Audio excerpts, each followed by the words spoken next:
大家晚安，我是陈燕莹，欢迎来到全球大量化。这个星期同样邀请到是我们最棒的嘉宾郭正亮老师。开心，好，我们赶快录影，因为呢，我们要开始来吃东西啦。来，今天一开始呢，先跟大家来推荐一下哈，就是我们今天要跟大家一起来分享的是什么？播出时间呢是下午1点钟，每个星期四下午1点钟的全球大量化，希望跟大家用吃播的方式聊聊国际。今天要来吃的是这一位我个人非常喜欢的软骨肉，来，亮哥，请指教。我知道，我在看软骨肉有没有一定的定义，还是软骨肉自己取的？哦，好，我本人啊，其实我们自己家本来就很喜欢吃那个软骨的部分，特别是比如鸡软骨，我们平常比较常吃到，比如说我们吃咸酥鸡的时候会有。那其实呢，猪软骨的部分那就是要炖煮了。那炖煮这个东西呢，很费心神哦，因为你要浪费你的时间，你也要花费你的这个厨艺，因为微人鸡也喝，微人鸡也喝，这个不可能自己弄吧？这个做了时间的呢。嘿啊，不过为妈妈做到嘛是会使家己用，不过阮这个无遮高的妈妈，阮就是靠用买。好，今天跟大家推荐的这个，您现在所吃的这个是白胡椒口味，这一次很特别哈，这一次总共是有4个口味，来先带大家来看到一下，这4个口味呢，包括了清炖的、红烧的、白胡椒的，还有韩式泡菜的，这4种我通通都吃过，我觉得都很好吃。通通都吃过。对，因为你已经买了，是吧？对。是的，来，这个4个我都觉得很好吃。好，特别的是什么？特别是清炖软骨，还有红烧软骨肉，这2个呢，当然是比较大众一点的口味。它做的好透啊，很软，它那个软是软到什么程度？那软骨几乎不见了。对，软骨几乎不见，而且啊，你几乎其实没有嘎。你看像这边呢，它看起来好像对，这边应该是有个骨头软骨，可是其实啊，你只要手下去，然后我这样子，就简单的我这样拨一下。它就完全的分离开来，煮透了，很烂。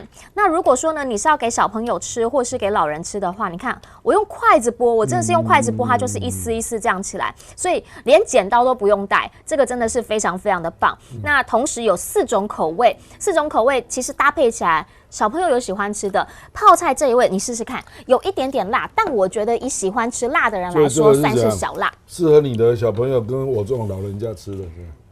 没啦，适合所有合家适宜、老少咸宜，合家都可以一起吃。青壮人口，青壮人口，我开讲就可以咬骨头，就是红烧的啊，嘿啊，红烧的这个我最喜欢吃，就是它旁边那个软骨的部分，因为软骨的部分你咬下去胶质很多，我觉得那个是女生现在我这个年纪，我觉得我最需要的一个部分，满满的胶质，好像胶原蛋白就可以直接吸收进去的那种感觉。好，但是呢，在这一个部分，很多人就会问了，如果说你就这样一个拿回家，比如说像这个里面是打好泡菜了，那有没有可能要什么样的再制？我个人会推荐啊，比如说像这种有泡菜口味的，其实加一点香菇下去炒，那你整个弄起来呢，它就会是满满的一大盘，就刚好是一大盘菜。那如果说呢，你是清炖口味的话，我会个人推荐加一点点水进去，那个坑淡薄菜头，那个其实就会变成一个汤。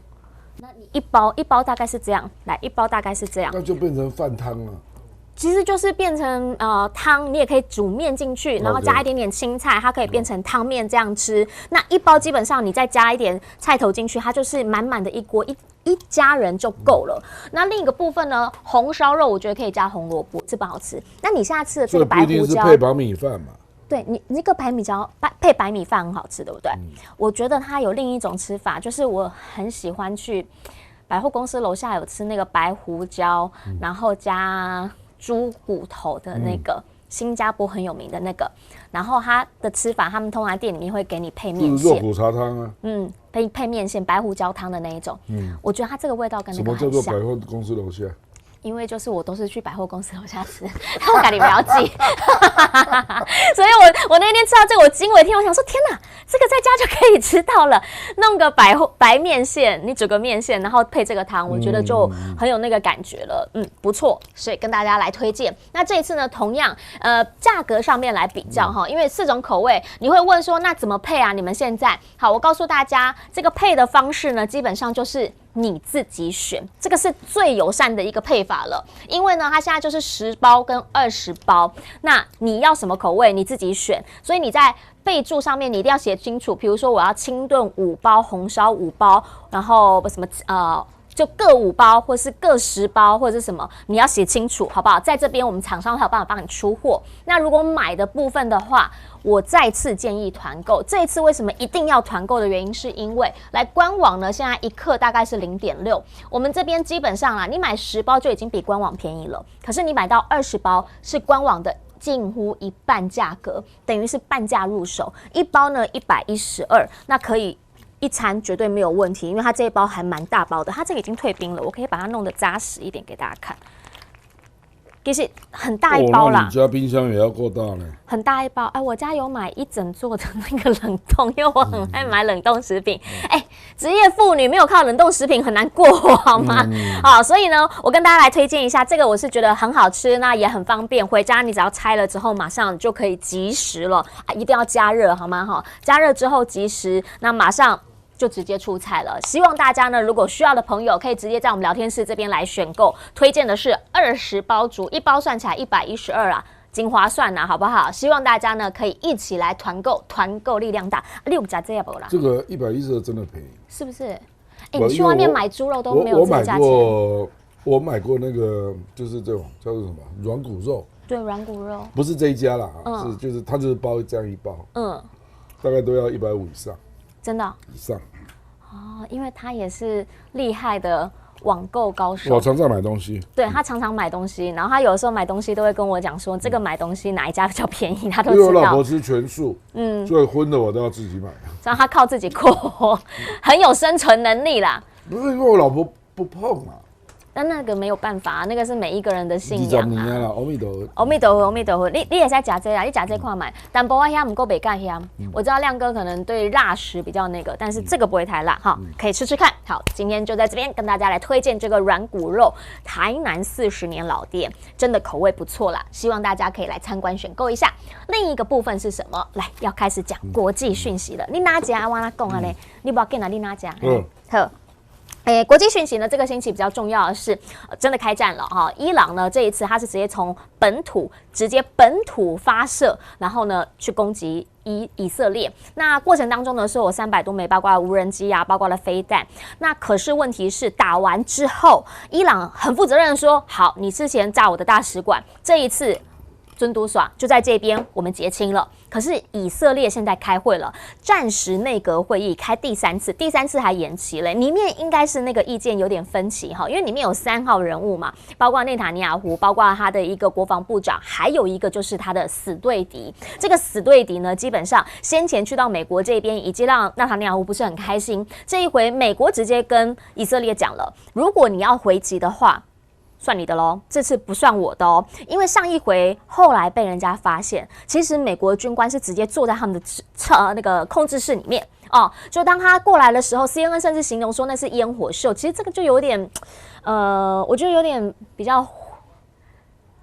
怎么讲呢？就有点像刚考试那样的讲法啦，就好像说以色列、伊朗，他先前已经多次的在警告邻国，说我72小时内会发动攻击，所以呢，大家都准备好了。那以色列这边，美国去帮忙他拦截，然后呢，法国马克宏说他也有帮忙拦截，英国也有帮忙拦截啊。最让以色列生气的是什么？最让伊朗生气的是，他没有想到隔壁的邻国约旦竟然呢把他的领空。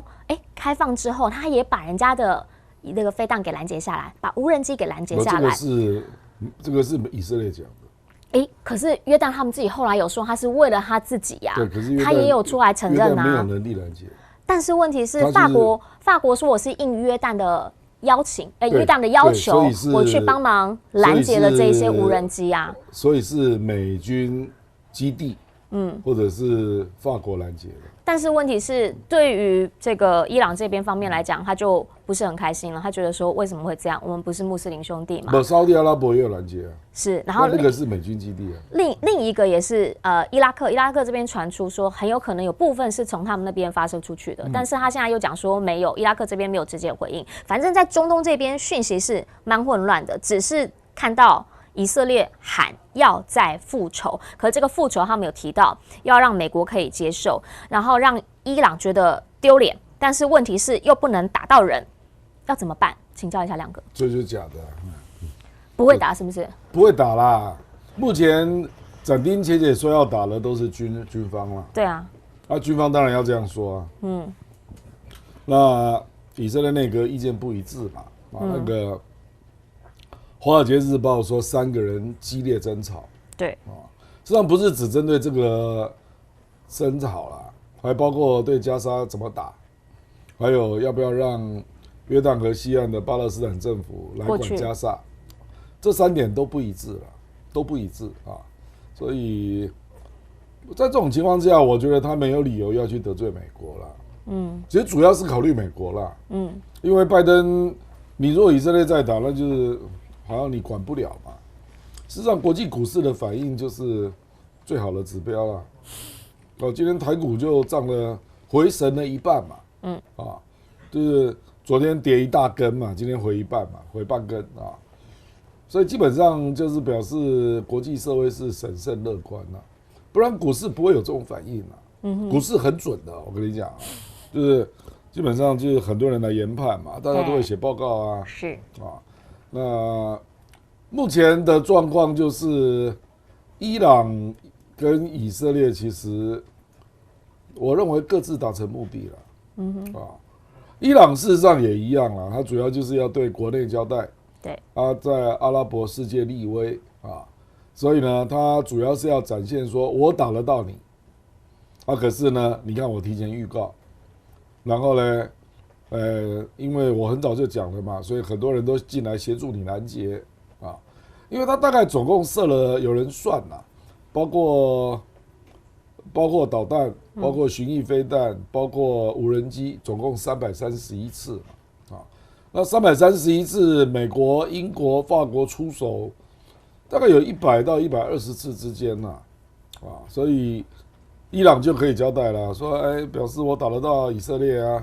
那如果不是他的那么多朋友来相救，那他受伤会更惨重啊。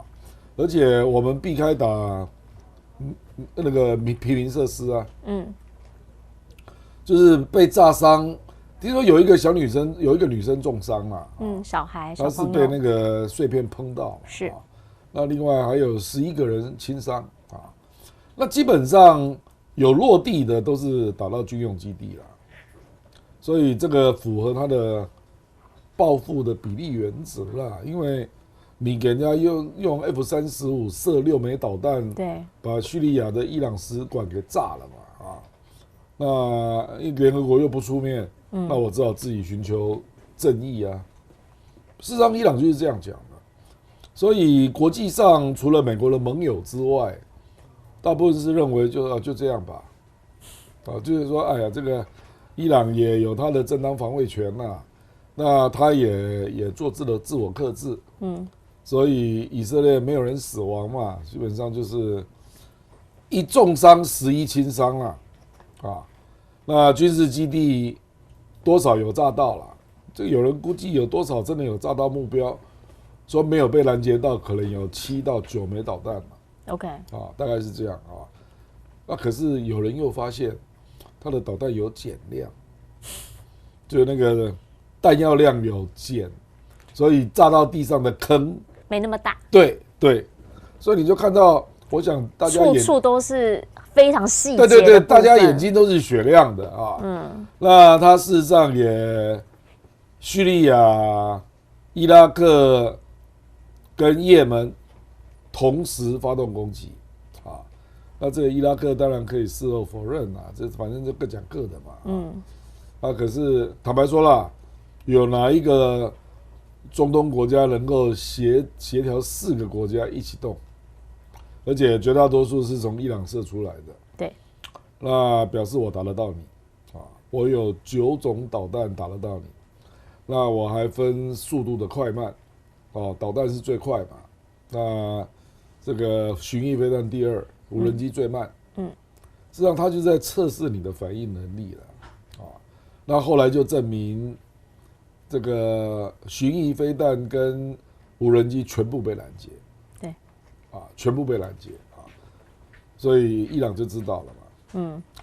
所以我觉得这次他是大大得分在整个穆斯林世界，就是力道够，但是问题是不会扩张成区域的问题。对，那他证明了他打得到以色列，哦，这个不容易啊。你第一次本土发射嘛？对，而且他是在1个半小时内做了331次攻击啊。那你还要再精算一下，以色列为了做防御，所以用了铁穹跟相辅助的导弹，那大概花了11亿到13亿美元。是，光是1个半小时就花了那么多钱啊，为了防御嘛啊。那因为以色列那个防御一定是花比较多钱嘛，当然啊，因为你针对打下来的东西至少要发2枚以上，对不对啊？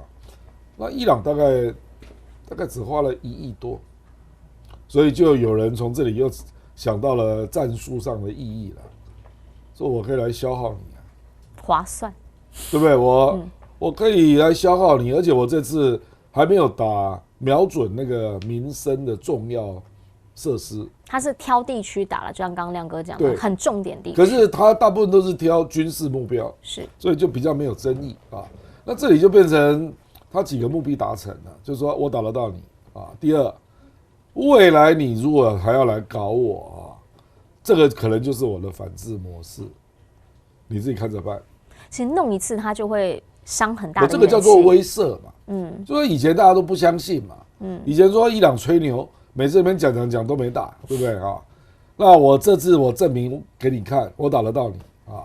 那如果不是美英法进来围视啦，帮你挡掉了1/3，你受伤可能会很惨哦。可是他前面喊那72小时也是让人来围视啊，是嘛？是啦，我的可是这些作用，军事专家都会来分析啦。坦白讲，这也不是我的分析，我们是看了很多资料，所以得到这样的一个理解嘛，就说我就已经展示给你看，以后就是无预警的哦。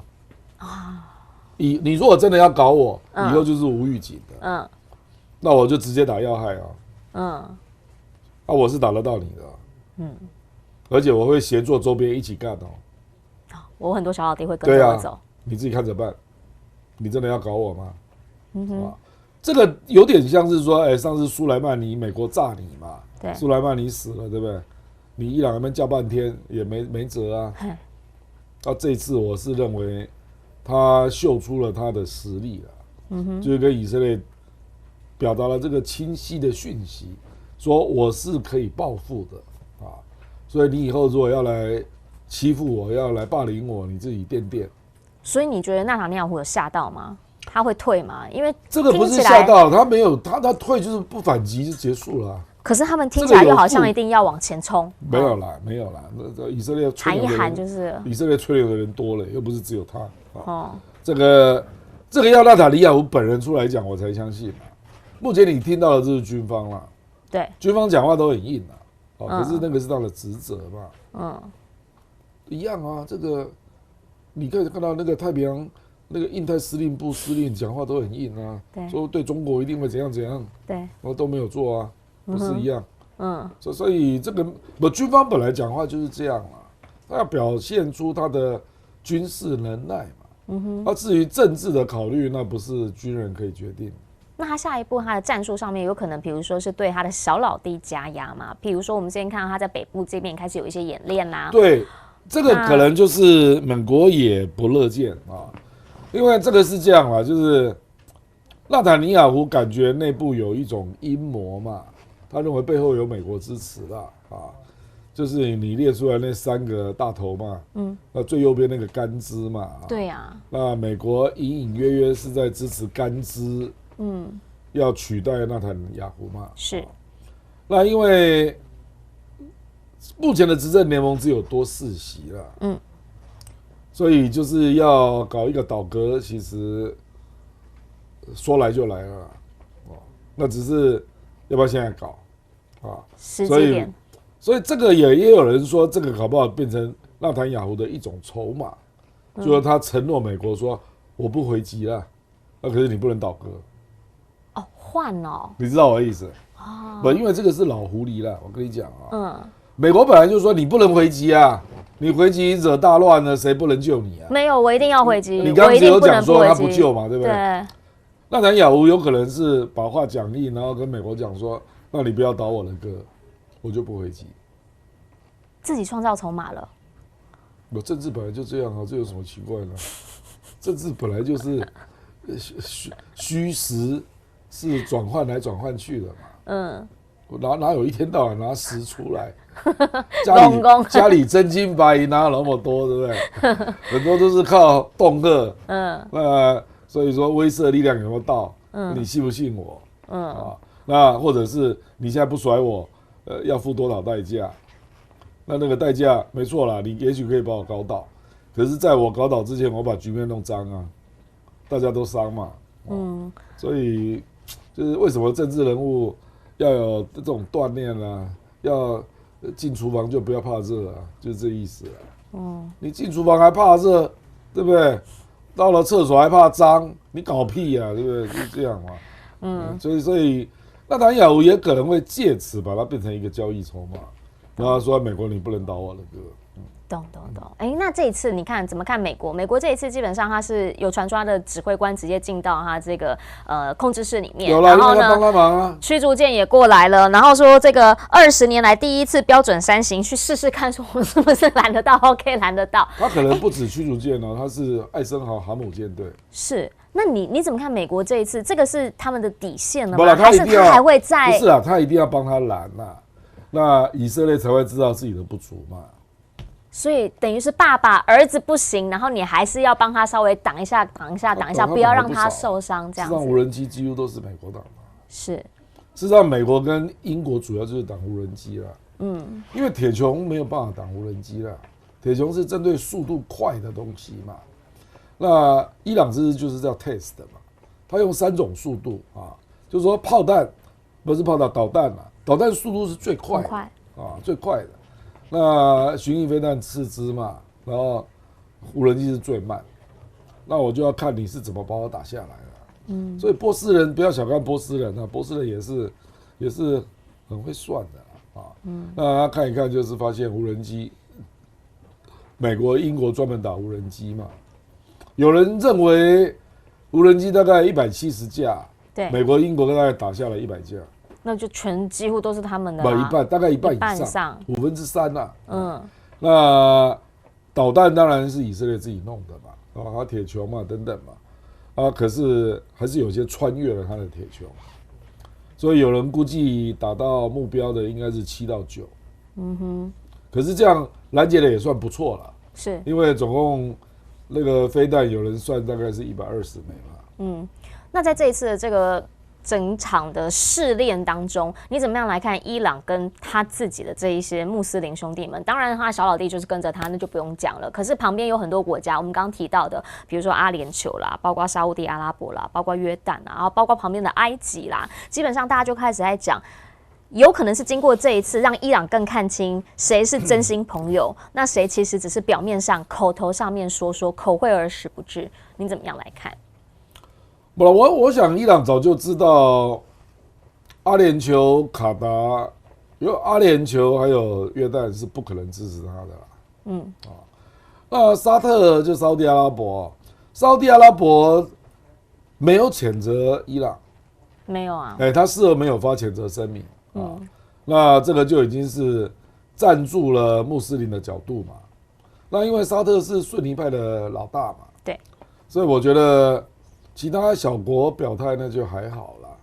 因为约旦他也可以私下来跟兄弟们说啊，说我是被逼的，因为美军基地在我这里啊，而且我跟你讲，约旦是很穷的国家啦。这里的国家，我看了一些资料，约旦的人均只有4000多沙烏地阿拉伯是3万多你看差多少？因为约旦没有油啊，它是很穷的，所以它是靠什么在活？美军啊，美军基地就在约旦嘛。是。所以我认为是美军拦截的啦，不是约旦啦。约旦哪有这种能力啊？那他为什么要去跟马克宏讲？不是啊，可能美国逼他讲嘛。是这样因为以色列第一时间说感谢约旦协助拦截，对，是以色列故意讲，因为真的，你如果去看那个记录，就是那个轨迹图啦，那真的有相当数量的无人机是在约旦的上空被拦截，并没有进入以色列境内。那少部分在沙特被拦截啊。那沙特被拦截的应该是也门打的啦，不一定是伊朗啊。那也门打的应该是火箭弹哦，对，啊，那火箭弹那就是沙特阿拉伯，沙特阿拉伯是把它拦下来，这个有可能啊，因为也门胡塞武装本来就跟沙特阿拉伯不对盘啊，是，对啊，而且这种事情他以前也干过啊。就是有没有可能因为这个事情，然后再搞他自己的事情，没有人知道，大家也都要稍微防一下，各自有多边的外交要处理啦，所以你才会看到约旦处理的，给人家感觉好像到处说的都不一样这样。但是伊朗不会因为这样该生气，不会啦，因为约旦就是最亲美的地方嘛，所以也能理解这样子。对啦，因为整个阿拉伯半岛最亲美的国家就是约旦啊，不然美军要放那边。对，美军放很多地方，对啊，他没有任何实力啦。因为卡达人家有天然气啊，是啊，那阿联酋很厉害，他的金融能力特别强啊，杜拜也在那边啊，所以最没有筹码的就是约旦跟科威特了。这两个国家是一面倒向美国了。那所以在这样子的一阵乱下来，现在传出了叶伦出来跟大家讲话，他说：“哦，我们手上还有筹码，我们未来几天就要对伊朗祭出新的制裁，制裁又来了，要打击的是它出口石油的能力。但是与此同时，你也发现了，在这一阵过后，中方其实有说话的。王毅呢，他有跟伊朗的外长，然后同时也有跟这个沙特阿拉伯这边他们进行通话。他就告诉这个伊朗说，我们看到的就是，你们很克制，然后呢，你们这一局就这样结束了哈，大家呢就不要造成区域上面继续的升温。那基本上在石油的出口的部分，伊朗这边大部分它的大买家还是中国，所以大家就发现说，好像近期油价大家以为说应该会很严重的往上冲，好像没有冲的那么严重，大家就开始在问说，这个油价市场以及这整个区域上面要怎么样来看这件事情？请教亮哥。不是啊，因为初步你看到伊朗很有节制，在使用它的火力嘛，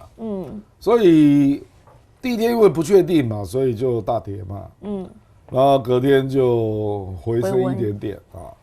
那接下来人家当然就继续观察，看以色列北部黎巴嫩会不会打起来啊？因为现在已经回到90了嘛。对，我讲布兰特了啊。那坦白讲，那个分析师都只能够讲说最坏是怎样，最好是怎样。那最坏大家估计会涨到110嘛。对。啊，可是我认为不会发生。你觉得不会？不会。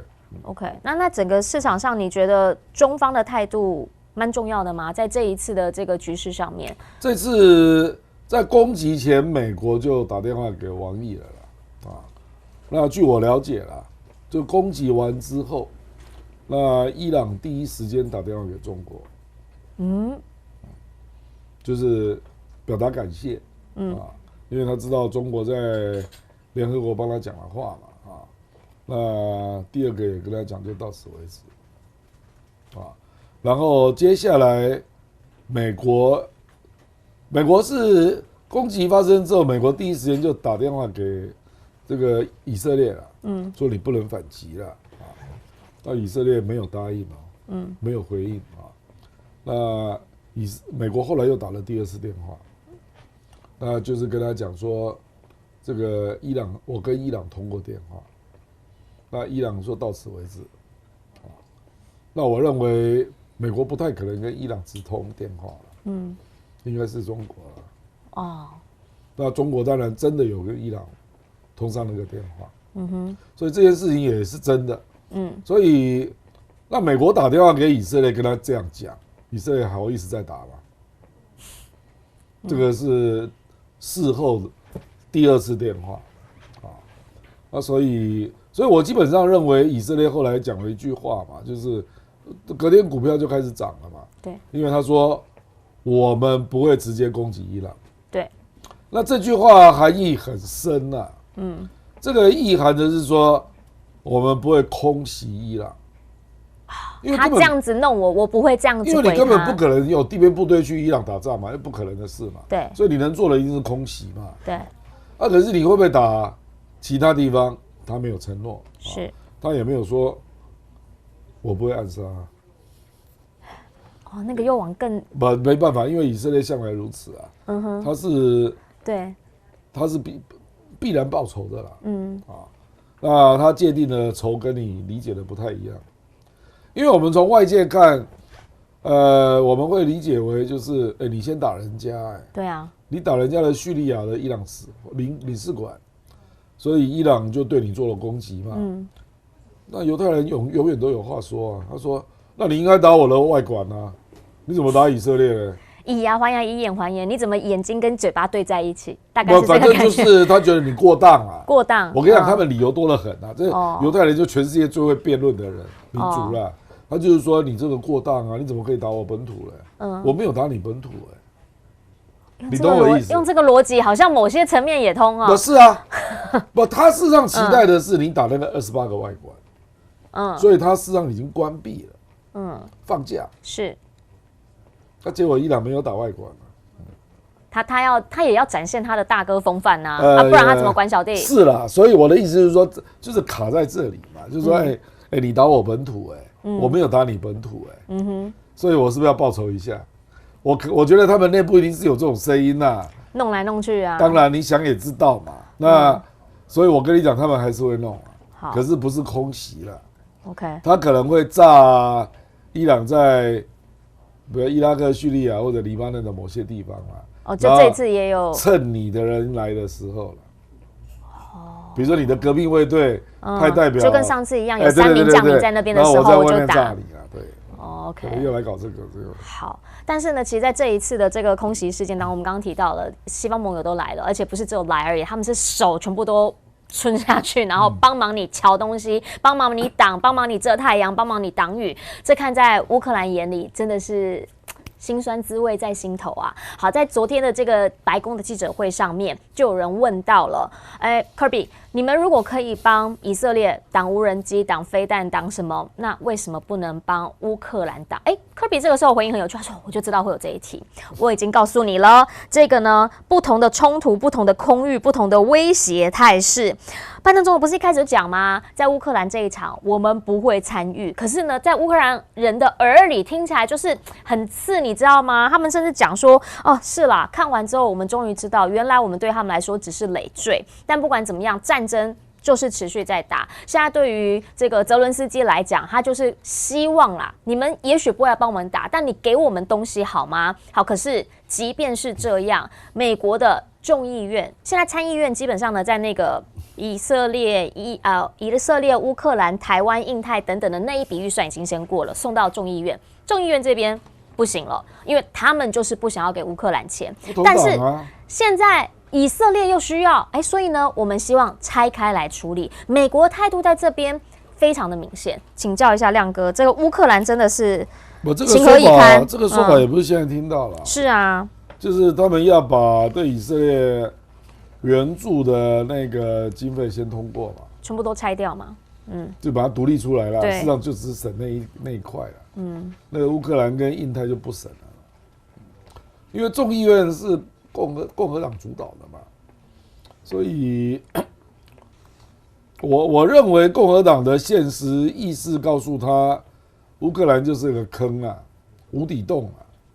以色列不一样啊，以色列我们这个是在阻止它扩大，那接下来是要收尾啊。基本上美国认为加沙要收尾是做得到的，我认为他在算时间啦，了不起到6月了，他大概就要收尾了。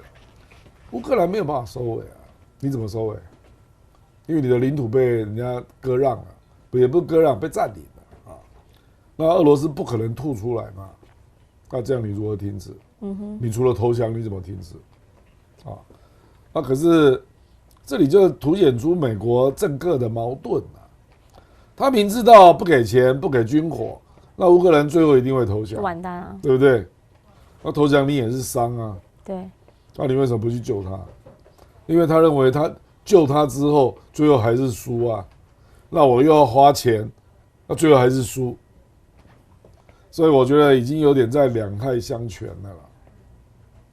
那就是你在这过程当中就会看到乌克兰一直骂美国嘛，那个沮丧的心情一定会出现，就跟当年美国国务院对华白皮书公布，那一直到蒋介石跑到台湾，美国真的就是不理耶，他就是 hands off 啊 ，hands off 就是不管了，甚至坦白说，如果没有韩战，那台湾已经被解放了，因为蒋经国后来写日记被公开嘛，就是1950年6月是韩战嘛，那在1950年5月的时候，蒋经国的日记说，未来几个月恐怕就是生死存亡啊，结果1个月之后就爆发韩战，美国瞬间改变政策，所以你就知道那个6月25号之前，美国就是不管了，它叫 hands off。那该给国民党的武器已经给够了，我们受够了，大概就是这意思。那我觉得乌克兰战争目前共和党的感觉就是如此，就说我们受够了，不能再打了。那你如果要打，那就公布一些对你不利的讯息嘛。说你贪污啊，倒卖军火啊，一大堆嘛，就这样搞你嘛。美国不可能没有这种资料了，不可能啊，因为它内部真的也蛮乱的啦。事实上如此啊，所以我国民党那时候也很乱啊，对不对？所以你难道人家没有收集情报吗？当然有嘛。所以后来就给你丢个白皮书出来啊。但其实，在这样子的一个局势氛围之下，大家都还是希望多一点稳定的力量，不能再乱下去了。所以呢，在昨天你也看到了，美中双方隔了多久？隔了大概快18个月吧，应该没有错哈。22年的11月到现在是24年的4月，终于美中防长再次的面对面通话。好，面对面其实基本上就是视讯啦。上一次他们真正坐下来能够面对面的讲话，是在魏凤和还在当这个国防部长的时候。那现在呢，他们两方，也就是董军呢，在上任之后第一次跟 Austin 一起来讲话。那当然是有提到一些包括了太平洋地区啦、侵略事件啊、飞机事件啊等等等的这一些的内容。好，可是问题是啦，其实重点还在台湾问题。董军这边所发出来的信息，他就告诉大家了，台湾问题是中国核心，绝不容受损。好，这边呢在外部纵容支持，绝不会听之任之。好，其实呢这一个对话是在拜登跟习近平4月初通话以来一系列的行动，因为呢用语跟王毅一模一样。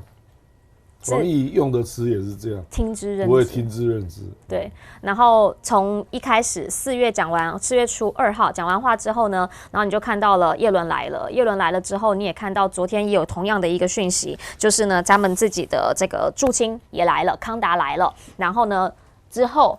这个布林肯也要来，然后美中防长先视讯对话，一连串。请教一下亮哥，你怎么样来看？因为其实都讲到台湾问题。昨天比较有趣的是康达来，那大家都知道他可能也是为了布林肯要来的一个吹风，可是问题是呢，他其实中方这边没有很明确的提到仇开明有去啊等等这些细节，是一直到昨天晚上。才要有相关的讯息出来。可是，在国务院这边很早呢，他就有提到说，他在这一次来到北京，其实有谈到台湾问题。你怎么样来看这一系列变化？台湾问题不稀奇啊。对啦，只是重申立场而已啊。我觉得康达主要来是帮布林肯访华铺路了。对。那因为刚好那个。美日安保晋级版刚发生嘛，那因为有很多消息啦，说什么美国要来这个东亚装中程飞弹嘛，就真的啊。那日本也要干嘛干嘛哈，所以我觉得他大概就先来做个小沟通，或者是打个招呼啦，疏通，因为中国一定会问康达嘛，说你们要部署飞弹吗？就是基本上要互相要有一些事实的查核，那接下来布林肯跟王毅见面才不会脱水啊。对，所以我认为康达来主要也不是在谈台湾啦。不是有一派说法是520之前真的还有点担心，所以先来讲一下。那个扯太远，因为台湾看不出任何事态的变化。你看赖清德的布局。他的国安团队是蔡英文团队，对，并没有太大变化啊。连国防部长都换了啊。是啊，不过也是蔡英文的团队啊。是。然后赖清德选上之后，基本上没有发言。对。啊，那美国不可能这样处理问题了。还有1个多月的东西，我现在来跟你谈，哪有这种事？美国一定都是谈最接近现在的事情，那就是美日安保升级嘛，要搞 AUKUS 嘛，还有要搞美日菲军演嘛，大概都是这些啦。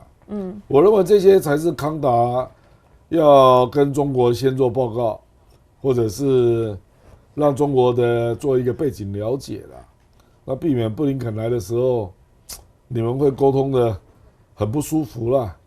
就怎么这样给我搞啊？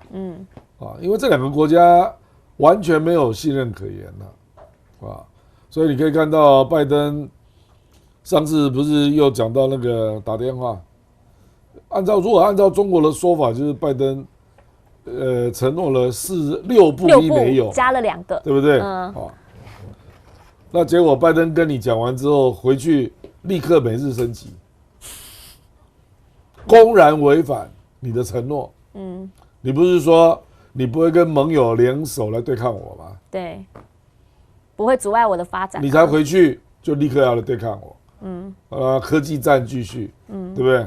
贸易战也在继续啊，所以我基本上是认为中国大陆是照自己的路子走了，他根本就不相信美国人带来的话了，就比如说叶伦去，布林肯去。对，我讲白了，这个叫做互相收集情报了。我根本不相信你对我讲的话，因为美国明显违反太多次了。那一干再干嘛，说什么这个全世界再怎么样也不要跟中国交恶啊，对，不要冲突啊，那。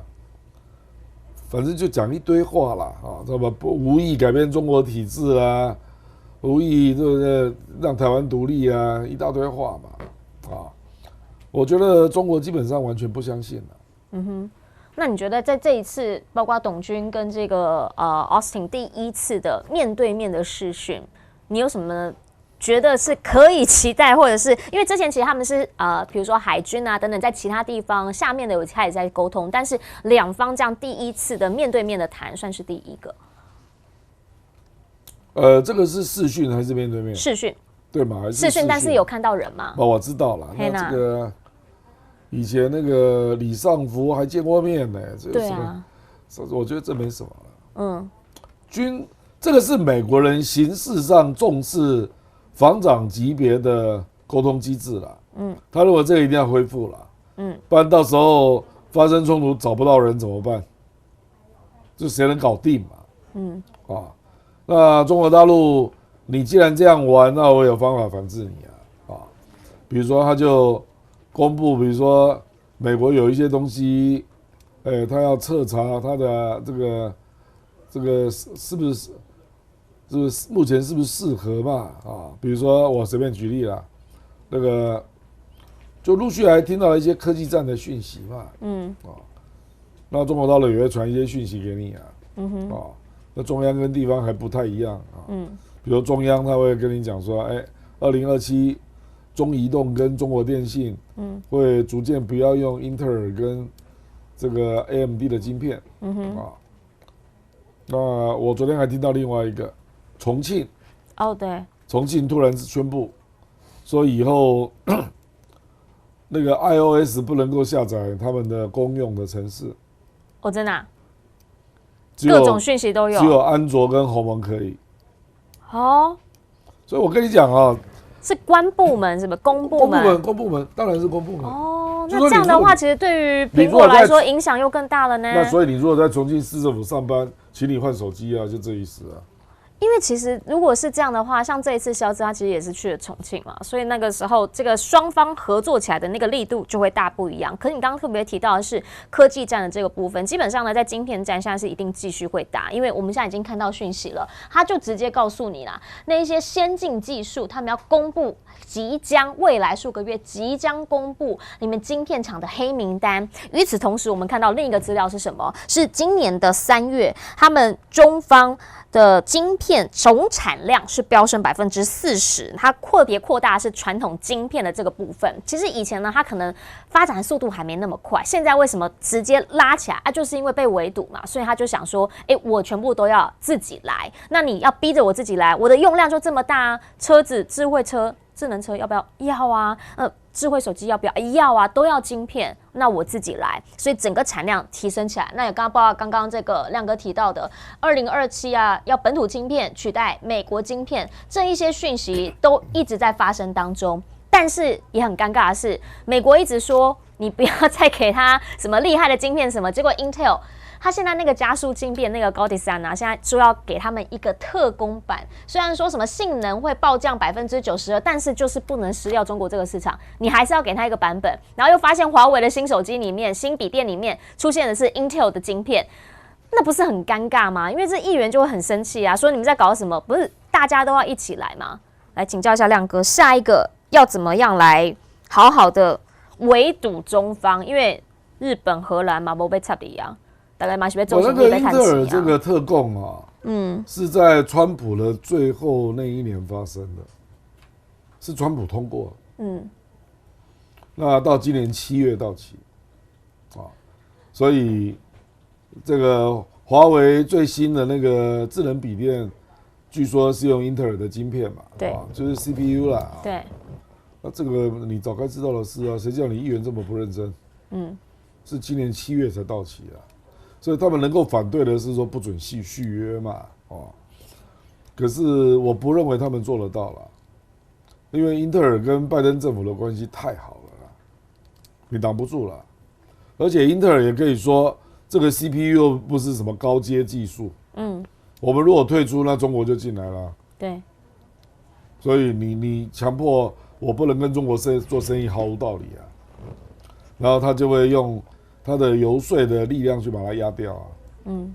我认为英特尔做得到了，因为英特尔毕竟他不是像这个像黄仁勋啊，是亚洲人嘛，坦白讲，那苏志峰也是亚洲人那这个你的政治力道就是没有英特尔这么核心啊，后台没那么硬，或者说是你们就是养子啦，不是亲生的啦，这么直接啊？不，因为他们两个都不是在美国出生的啊。对啦，那更何况你的这个亚洲人的在美国政坛的力量还那么有限啊。我跟你讲啦，我们讲的科技面就是你出什么招，我就应你什么招啊。那军事的东西，我们应该说已经出了什么招了。那目前明显出招的就是美日在安保升级啦。对，中国大陆怎么面对你这个升级？我讲白了就是礼拜五那个下个月5月，普京要来访啊。对，所以我认为中俄的军事合作一定升级，就上不封顶这样。他不会用这个词啦，可是我认为俄罗斯会对中国大陆更上不封顶啊。因为你现在有求于中国嘛。对。因为你普京的任期是到2030嘛，那未来你怎么办？我有去看普京的在胜选那天的演讲啊，他说他要成立50个工业园区，谁能帮你？你目前被欧洲、美国、韩国、日本抵制，谁能帮你啊？谁？附近谁有经验？最有经验？当然是中国嘛。所以我跟你讲啊。你说那个军事沟通到底在沟通什么？我跟你讲，这个就是见面摆个象征的姿态，表示我们没有那么坏啦。我们还在沟通啊，就只有这个意义而已啦。那你说会不会有共识 ？No， 可是呢，我回去，你美日还在加强结盟啊。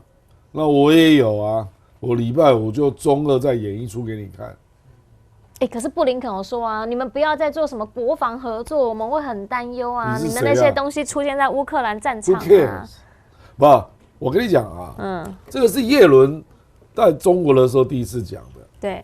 他也只有简单带到，因为那不是他管的嘛。他临走前啊，对王文涛讲的，说你们中国大陆提供，我们已经看到了俄国的军工产业使用一大堆中国零组件嘛，然后他就跟王文涛警告嘛，说你们如果再卖那我们会做动作的，难以承受后果。那事实上我跟你讲啊，中国大陆卖给俄罗斯的民间公司嘛，因为这个就是居民混用的东西嘛，那哪里知道都被军方征收。这个你怎么怪我？因为这个东西又不是纯军品。那我就是跟他做民间的贸易啊。那他有可能会出，比如说301，因为现在在一起又开始出来啦，说301我们已经非常接近于完成，然后我还有很多其他的方式会有新关税行动。会搞这个吗？这个跟301没有关系啊，这个是叫做次级制裁。次级制裁就是你应该知道你的货品的最终使用者啊。对。那这个对所有的企业来讲都是不公平的啦。我怎么知道俄罗斯企业把它拿去哪里啊？我们签合约的时候。不可能去签这一条啊，因为我卖给你的都不是违禁品啊，我哪里知道哪一天会变成违禁品？那个是他后面你又再衍生出的产品，跟我自己原本没有关系。而且是美国自己加的嘛，对，就是他发现俄罗斯的军工产业速度太快了嘛，那查一查发现一大堆中国零组件嘛，我坦白讲，我认为不是只有中国啦，搞不好还有台湾呢。不够脸啊！台湾也是零组件的专家啊，不是吗？所以你如果用这种逻辑来搞经济制裁啊，那你恐怕会没完没了啊，就这意思吧。是。那如果新关税的这个部分，美中之间在贸易战、关税这一战，你觉得还有可能再升级吗？因为上一波已经让他们很惨了。不会是一面倒的调整啊。他有可能比如说单独把一些项目列出来啊。然后针对个别的那几个项加税啊，可是我不认为那个有用啊，因为现在我跟你讲啊，经济一旦进入了白热战啊，就是你死我活的问题了，所以最终都是到市场上看啊，你市场卖得出去吗？比如说华为，这个它卖出去了嘛，那所以呢，你就会看到它可以根据它有一些新的消费者的使用，对，然后就在这些消费者身上动脑筋嘛。是，因为做生意本来就是这样啊。你没有一定的量，怎么会有进一步的发展？所以我认为中国大陆在这方面应该是想清的啦，就是说你没有跟俄罗斯合作，你照样被美国威胁抵制了。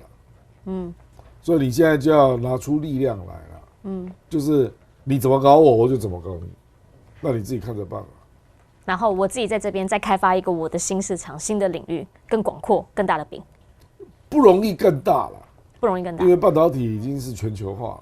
OK， 对，好，那要怎么样来看这一题呢？这个是中德之间的问题。来，肖兹呢刚刚离开了哈，肖兹现在呢在中方访问，那当然在过程当中，他其实也见了习近平，也见了李强，大家都见到了。习近平特别告诉他，你要客观辩证看待产能问题，要多方合作，你要小心哦。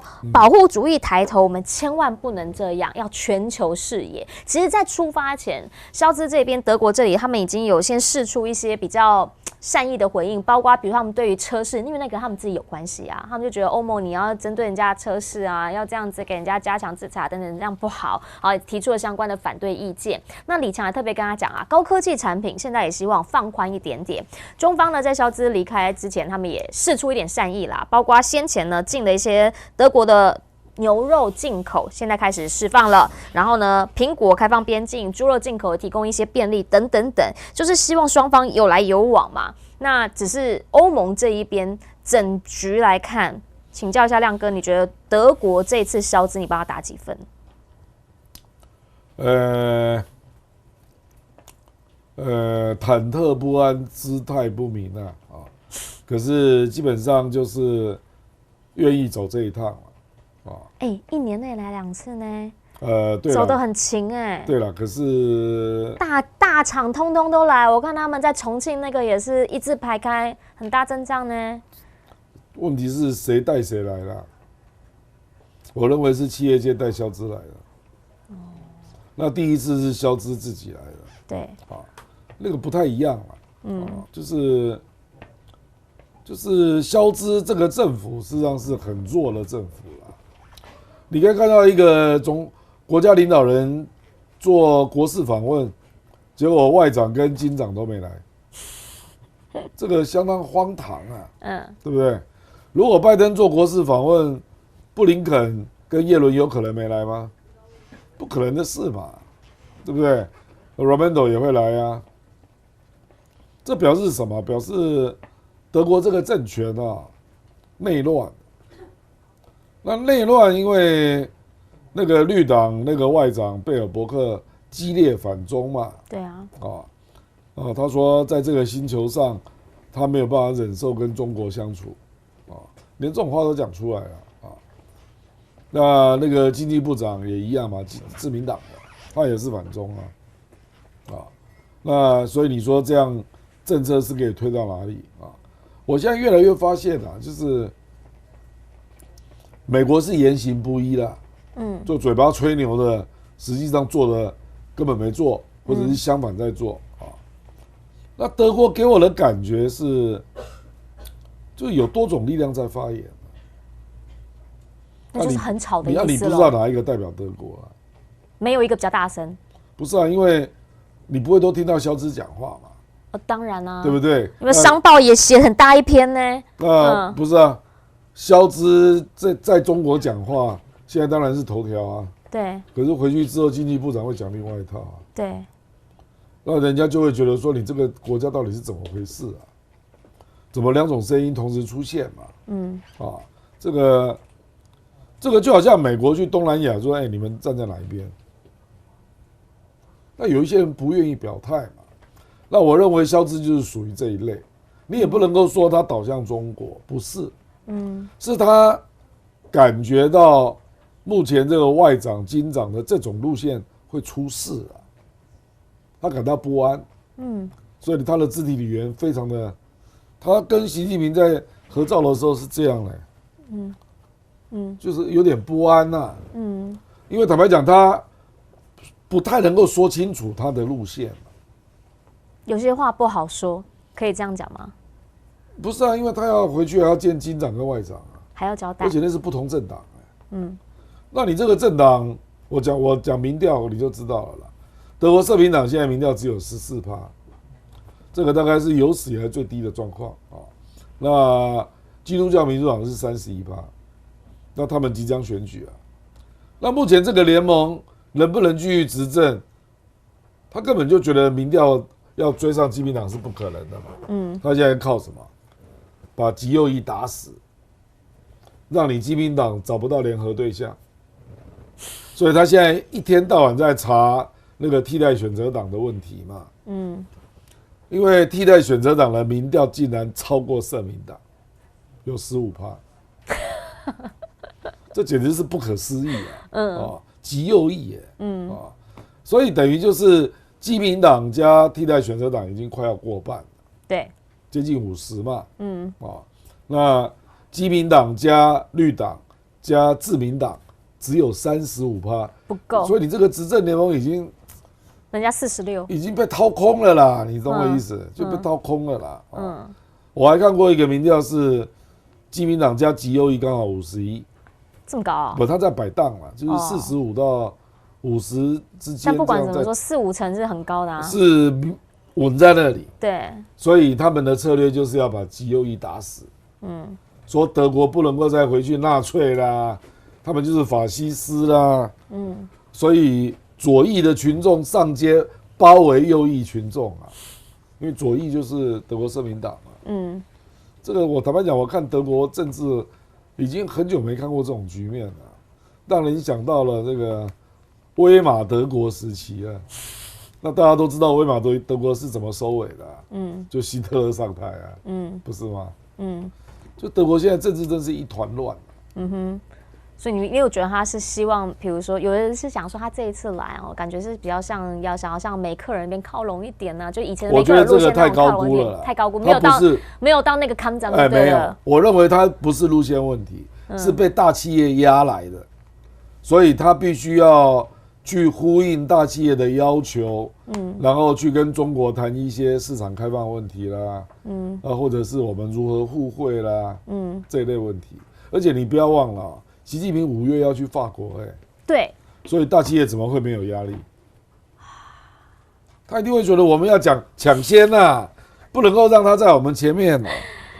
几弄可以啊，然后先蓝湖的概念是不是？当然是这样。可是你不能够把它理解为是消资的路线。OK， 我认为他没有那么积极了。